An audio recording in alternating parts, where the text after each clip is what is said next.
There is a particular kind of mind that tends to go unnoticed. It doesn't announce itself.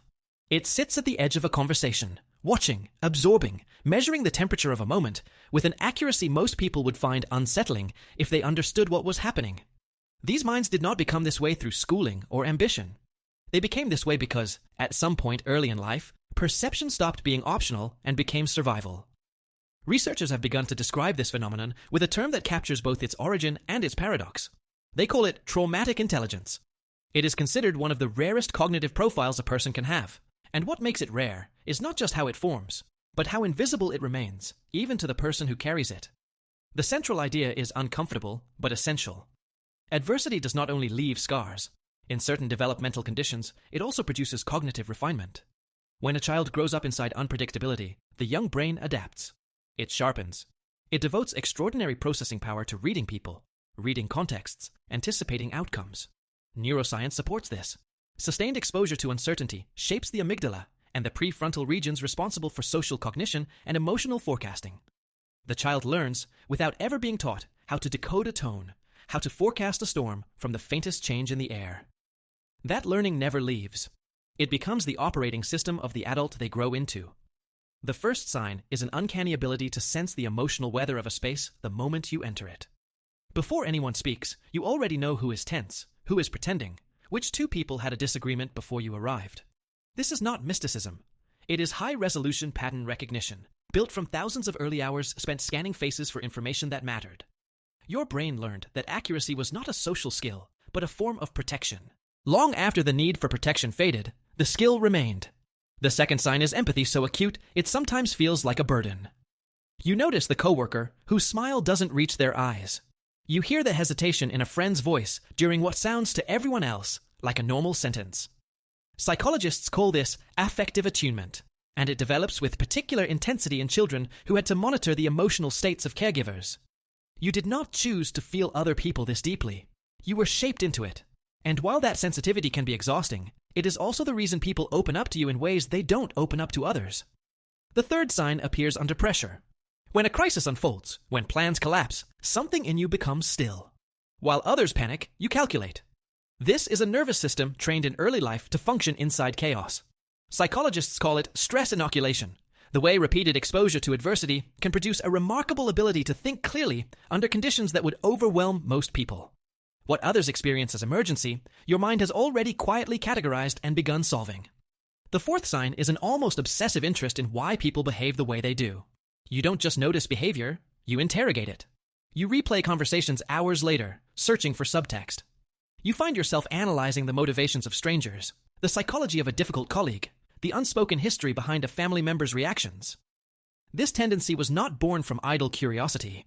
When the people around you in childhood were unpredictable, understanding them stopped being intellectual and became functional. You became, over many quiet years, a self-taught psychologist, fluent in a subject most people never think to study. Pause and consider what these signs describe.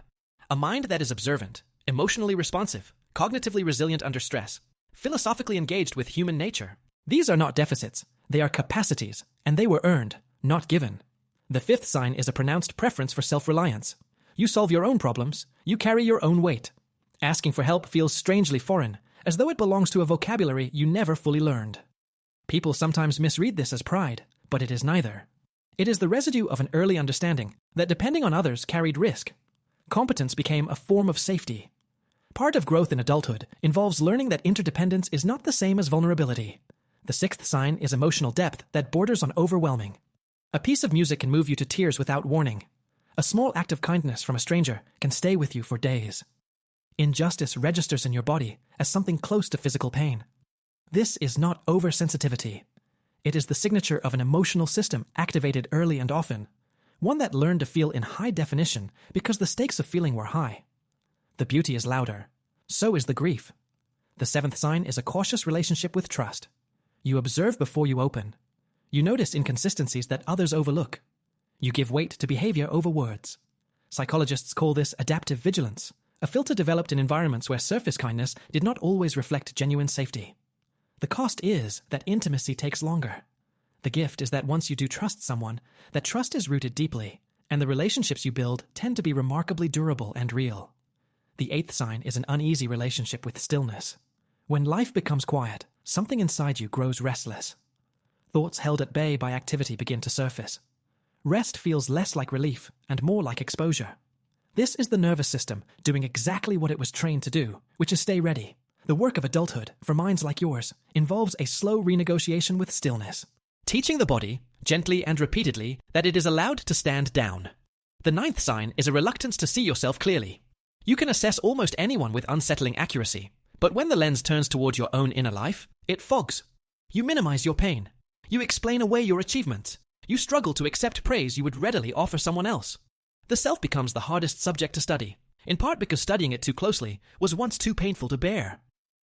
One of the quiet tasks of healing is learning to extend toward yourself the same attention and generosity you extend toward everyone else.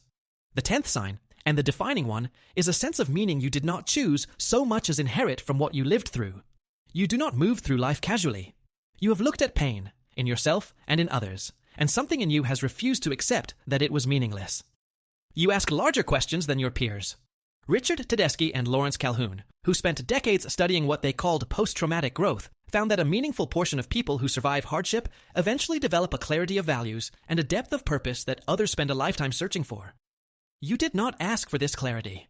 It was the quiet inheritance of having paid attention when it would have been easier to look away. What is worth holding honestly is that traumatic intelligence is not something to romanticize.